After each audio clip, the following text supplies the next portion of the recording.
So I just went thrifting a few weeks ago back in Singapore, and one of the things I got was this sweater, and I swear to God, I cannot stop rolling my sleeves up. Hey guys, it's Banyu here. I just want to jump on today and talk about Space Ranger, sing through the lyrics, and talk about the meaning behind it and what I was thinking about at that time. Did I plan to make Space Ranger R&B rap heavy song? No.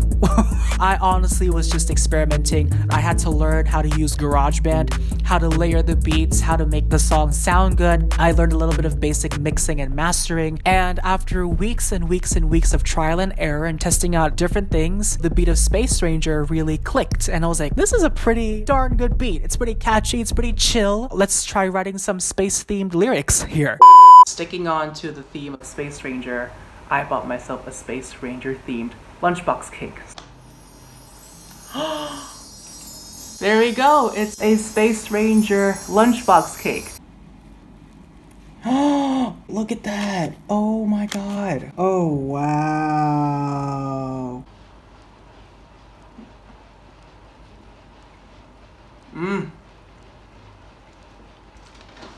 Oh no. My entire mouth is gonna be stained blue throughout the video. Catch me high. Yeah. Bad bitches conky when I pass. When they pull up in the Lancer, I send them in a trance, my friend. Yeah. Falling and falling, I'm low-key cannonballing alone in a vacuum. Seal the deal. Yeah. I ain't got no time for petty talk. Make you wait, Milky Way's down for pillow talk. Ooh. Space Rangers up in the faraway. I ain't gotta worry, black holes on me. For this song, I really want to make a statement. I really want to tell people exactly who I am as, a creative mind. The first verse talks about me as an outlier, both in my daily life and also artistically speaking. I am a bit of an outlier. I've had many experiences where a lot of people underestimate my quality of work. They approach my artistry, given that I'm still new, as something that is very naive and one-off. But at the same time, they study me like a book. It's just funny because I've only heard it from word of mouth all the time, and this is my first time experiencing that. It's just such an interesting observation for me. So on Instagram, I asked as my very first trivia question, the very first verse samples a very famous Russian folk song. A lot of the answers that I got are actually, this is Tetris, this is the Tetris song. The proper name is not the Tetris song, it's actually Korobeniki, and I basically interpolated the melody to suit my lyrics. Now y'all might be asking, since Tetris took that melody, isn't that copyrighted? Yes, the Tetris melody is copyrighted, but the original Korobeniki song is in public domain, so I can use the melody and interpolate it to my heart's content. Finally the deal is said and done. Nobody owes me anything. That's a never-ending $100 bill. I know I had you on the hook, big time, bitch. This talks about me valuing my artistry in terms of money. Artistry is an expensive skill. Not a lot of people have it or have access to. I've been honored to work with a couple of different projects, and each of them I didn't get paid. But that's my very first exposure to signing contracts, me working, collaborating with different groups, having them showcase their art and having me direct their art in exchange for some money. That's really what I'm talking about here, and that's something that I'm so fortunate enough to have experienced in my early 20s. Crying out cause I be up in outer space. So where you at? Prying at me through your window back at bay. Oh, you be playing with my ego just to save your face. Now you be shooting flares up in space and more sent out that save our souls. What about you talking about me? What about you flaunting on me? Guinea pig me testing on me, satelliting me like some kind of space ranger. It's pretty much an extension of the first verse, really focusing more about the behavior of other people who see me as a threat and the other people who very outwardly express their distaste for me.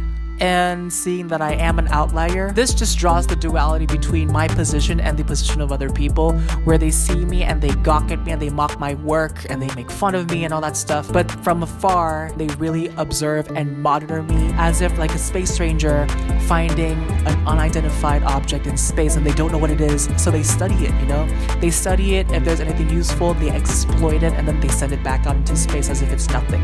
The line, now you be shooting flares up inner space and more out that save our souls. It's the SOS code. So congratulations if you got the answer correct on my Instagram trivia.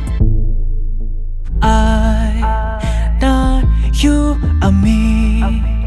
Be myself and I got on me. Don't hide the way you look at me. So verse 2 starts off with a really soft, simple melody, and then it goes into really quick chanting, you know, I am one of one, don't even try. I am one of one, don't even try to replicate me. You jackass with the pogos thinking they can duplicate me. It places a bigger emphasis on my worth, how I see myself, and how I should not be taken lightly or I should not be undervalued because I can really do some shit.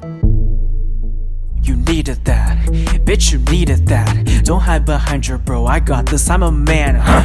I see right through ya, you're flimsy, finicky, dangling on the loose. The third verse here is one of my favorites. It touches on a topic that a lot of Indonesians don't really talk about, and that is toxic masculinity. Growing up, I have always been a lot more feminine, a lot more flamboyant in terms of my mannerisms and stuff. But if you're a guy and you're into arts, or if you like to wear women's colors like pink and purple, or if you don't play sports like soccer, or if you don't work a really masculine job like an engineer or a doctor or whatever, you're seen as not a man. That to me is a very toxic way of going about it. Don't hide behind your bro, I got this, I'm a man.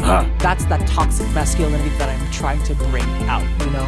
And me being able to overlook that really aggressive, dominant display of toxic masculinity and peel back the layers and see what ultimately is an insecure man.